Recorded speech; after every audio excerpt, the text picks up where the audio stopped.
3월 7일 금요일 광야의 묵상입니다. 오늘 우리에게 주시는 살아있고 항상 있는 하나님의 말씀은 누가복음 9장 28절로 36절입니다. 이 말씀을 하신 후 8일쯤 되어 예수께서 베드로와 요한과 야고보를 데리고 기도하시러 산에 올라가사 기도하실 때 용모가 변화되고 그 옷이 휘어져 광채가 나더라.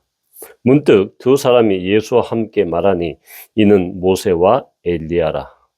영광 중에 나타나서 장차 예수께서 예루살렘에서 별세하실 것을 말할세 베드로와 및 함께 있는 자들이 깊이 졸다가 온전히 깨어나 예수의 영광과 및 함께 선 두 사람을 보더니 두 사람이 떠날 때 베드로가 예수께 여짜오되 주여 우리가 여기 있는 것이 좋사오니 우리가 초막셋을 짓되 하나는 주를 위하여 하나는 모세를 위하여 하나는 엘리야를 위하여 하사이다 하되 자기가 하는 말을 자기도 알지 못하더라.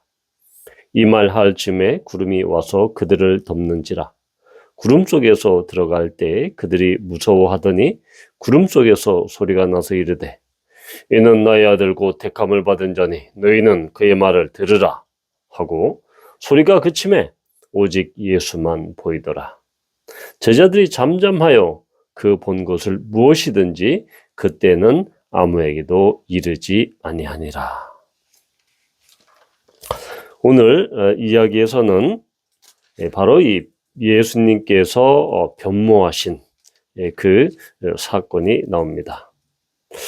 그래서 이 예수님의 이 변모 사건, 우리는 예수님이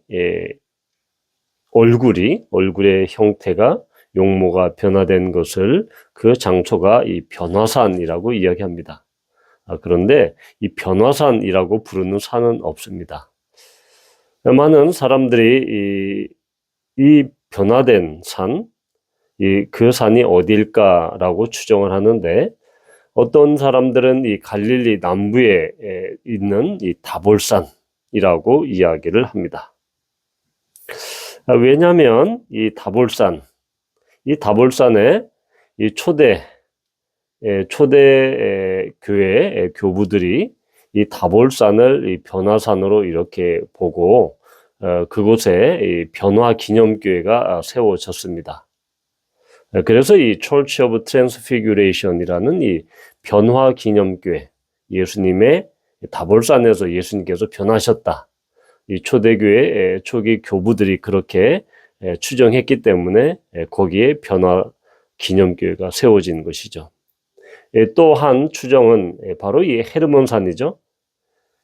이 산 정상에 만년설이 쌓여 있다는 그 헤르몬산. 이 헐몬산이라고 하는데 이 헤르몬산이었을 것으로 이 추정하기도 합니다. 그래서 이 산이 매우 높고 또한 이 네 사람이 이렇게 따로 떨어져 있을 수 있는 여러 가지 상황들을 고려하면 이 다볼산보다는 이 헤르몬산이 예수님께서 변모하신 그런 산이 되지 않을까라는 그런 추정도 있습니다. 여튼 예수님께서는 바로 이 산에서 기도하셨고 또한 그 용모가 이렇게 변화되셨습니다. 특별히 이 누가복음에서 산은 예수님께서 기도하기 위한 그 기도의 장소로 자주 언급되는 장소가 바로 산이었죠. 그런데 이 변화산의 이 사건은 이 마태복음 17장과 마가복음 9장에도 역시 기록되어 있습니다. 그런데 특이하게도 누가만 예수님께서 이 기도 중에 용모가 변화되셨다라고 보도한 것은, 기록한 것은 누가가 유일합니다. 그러니까 예수님께서 기도하신 것과 그의 용모가 변화된 것을 연관시켜서 이렇게 보고 있다라고 이야기할 수 있는 것이죠. 예수님의 용모, 즉 이 얼굴의 형상이 이 마태는 해같이 빛났다라고 이렇게 그리고 있죠. 그리고 이러한 빛나는 얼굴 또한 이 휘어진 이 옷, 이것은 마치 우리가 성경에도 이 천사를 또한 떠올리게 합니다. 이러한 베드로는 예수님의 이런 모습을 보고 베드로후서 1장에서 아마도 예수님의 이 모습이 재림하실 때 그 모습이 아니냐, 이렇게 변화산에서 이렇게 용모가 변화된 예수님의 모습을 재림 때의 모습으로 이렇게 이야기하기도 합니다. 자, 그런데 베드로는 이 베드로와 요한과 야고보 세 제자만 이렇게 데려갔는데, 베드로가 아주 이 별안간 상당히 급작스러운 이 제안을 하죠. 바로 이 33절에 보면 초막 셋을 지읍시다 라고 이야기합니다. 그 발단은 정말 여기가 있는 곳이 너무나 좋습니다. 왜냐하면 예수님의 용모가 변화됐고 옷이 휘어져 광채가 났고, 또한 율법의 대표자인 모세와 또한 예언자의 대표자인 이 엘리야가 이렇게 나타나서 예수님과 함께 있는 이 모습이 너무나 모세에게는 영광스럽고 놀랄 만한 이런 사건이죠. 그러니까 이런 모습들을 계속 영원히 이렇게 하는 것이 좋다라는 그러한 생각이었을 것입니다. 그래서 난데없이 초막 셋을 짓자고 이렇게 이야기합니다. 자, 그런데 의미심장하게도 33절의 후반절에 보면 베드로는 자기가 하는 말을 자기도 알지 못하더라. 그러니까 베드로가 이렇게 제안을 했지만, 예수님께 초막 셋을 지읍시다 라고 이야기는 했지만 왜 이런 말을 하는지 자기도 알지 못했다라고 이렇게 기록합니다. 아마도 이러한 베드로의 초막 셋을 지읍시다라고 하는 이런 제안은 이 당시 유대인들의 어떤 메시아 사상에 기반하고 있을 것입니다. 유대인들의 이 종말론적인 사상에 보면, 특별히 이 모세가 이 광야에서 이 초막을 지어서 이 봉헌했죠. 이 장막을 지어서 봉헌했는데 하나님의 영광이 그 장막 가운데 깃들어 임재했습니다. 그래서 스가랴 14장의 기초에서 유대인들은 메시아가 오실 때가 되면 새로운 초막이 지어질 것이다. 그리고 거기에 하나님의 영광이 임할 것이다. 라고 그렇게 생각했던 것입니다. 이 스케네라고 하는 이 초막은 바로 이 사도행전에 보면 장막이라고도 하고, 히브리서 8장과 9절에 보면 성막, 장막 이런 것으로 이렇게 표현을 달리하고 있죠. 그러니까 이 스케네가 초막이든 여튼 장막이든 성막이든 여튼 그렇게 하나님의 임재가 있는 그런 성막을 이렇게 비유적으로 히브리서에서는 이야기하고 있다는 것입니다. 자, 그런데 이 베드로의 제안은 당시 일반적인 유대인들의 관념과 사상을 반영하고 있지만 베드로가 빠뜨린 것이 있죠. 왜냐하면 지금은 그 때가 아니다라는 것이죠. 그런 정확한 하나님의 때가 아니다라는 것입니다. 왜냐하면 바로 예수님께서는 이 앞전에 어떻게 이야기합니까? 베드로는 이 9장 바로 앞에 9장 20절에서 예수 그리스도는 하나님의 그리스도이십니다. 예수님은 하나님의 그리스도이십니다. 하나님께서 보내신 참되고 유일하신 메시아 그리스도이십니다 하고 하는 놀라운 이 고백을 하죠. 베드로의 고백을 합니다. 그리고 나서 예수님께서는 첫 번째 경고를 하죠. 예수님의 고난 그리고 부활에 대한 첫 번째 이 예고를 하십니다. 바로 22절에 어제 우리가 묵상하였듯이 인자가 많은 고난을 받고 장로들과 대제사장들과 서기관들에게 버림받아 죽임을 당하고 제3일에 살아나야 하리라. 바로 놀라운 하나님의 그리스도다라는 놀라운 고백을 한 이후에 예수님은 첫 번째 예수님의 순환과 고난을 분명히 제자들에게 말씀하셨습니다. 자, 지금 베드로가 간과한 것은, 빠뜨린 것은 무엇입니까? 바로 예수 그리스도께서 고난을 받고 또한 버림받아서 사람들에게 죽임을 당하고 제3일에 살아나야 할 부활하셔서 그 누릴 그 영광, 그러니까 부활이라는 그런 놀라운 영광이 있기 전에 반드시 있어야 할 것은 고난, 십자가의 죽음이다라는 것입니다.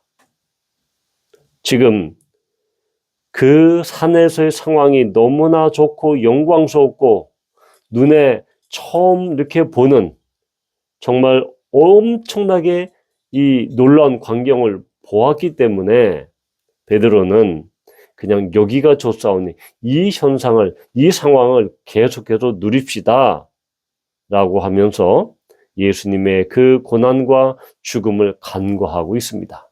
그것을 건너뛴 채 바로 예수님의 부활이라는 그 이후에 예수님의 영광만을 보았던 것이죠. 그렇게 하면 바로 이러한 건너뛰의 현상이 일어난다는 것이죠. 상황을 분별하지 못하고 그 상황을 정확히 분별하지 못하고 이 엉뚱한 이 소리와 엉뚱한 제안을 하게 된다라는 것입니다. 그렇게 놀라운 고백을 한 베드로가 지금 이 변화산에서는 소위 말해서 헛발질을 하고 있는 것이죠.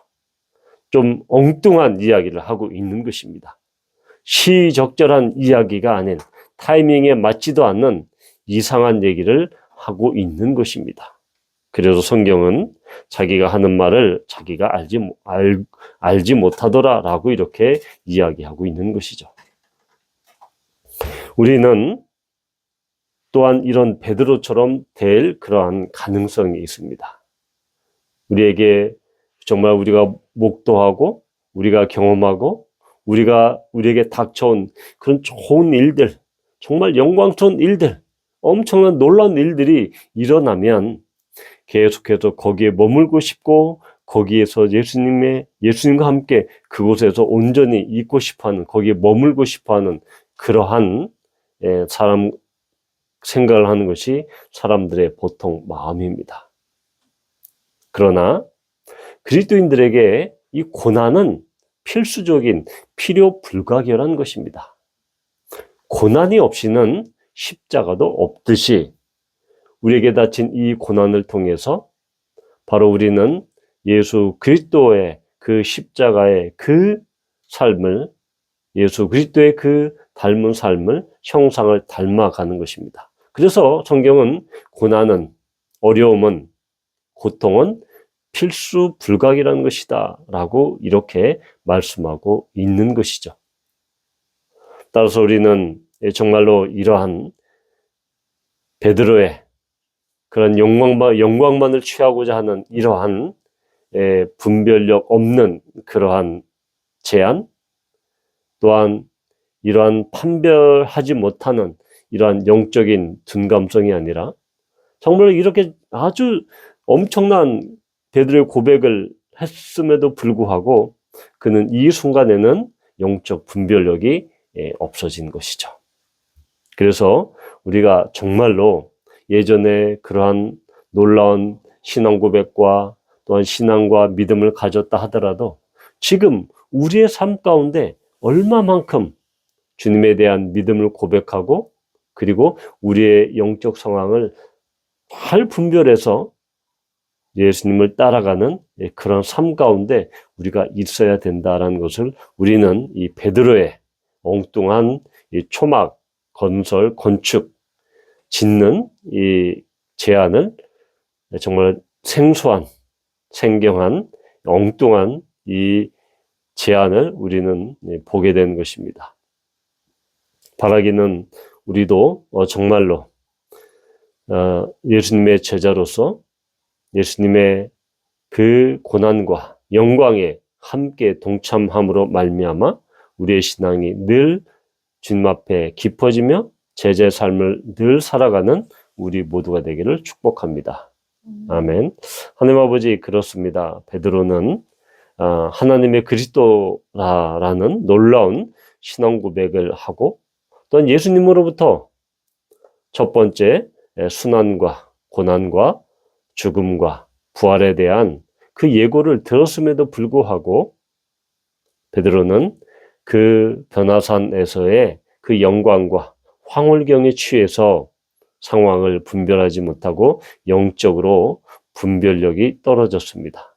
그래서 엉뚱한 초막 건축 제안을 하게 됩니다. 아버지 하나님, 정말로 십자가 없이는 예수 그리스도의 놀라운 구원은 이루어지지 않음을 우리는 잘 알고 또한 예수님께서 그것을 말씀하셨음에도 불구하고 그 영광에 취하는 그 베드로의 모습에서 우리는 세상 영광과 세상의 화려함에 취하는 이 그리스도인들의 모습을 우리는 보게 됩니다. 주님, 이런 상황 속에서 우리가 영적 분별력을 잃지 않고 또한 주님과 함께 십자가의 그 고난 가운데 우리가 스스로 고난과 또한 그 고난을 통해서 구원의 그 큰 영광도 우리가 함께 누릴 수 있도록 주님 인도해 주십시오. 예수님의 이름으로 감사하며 기도합니다. 아멘.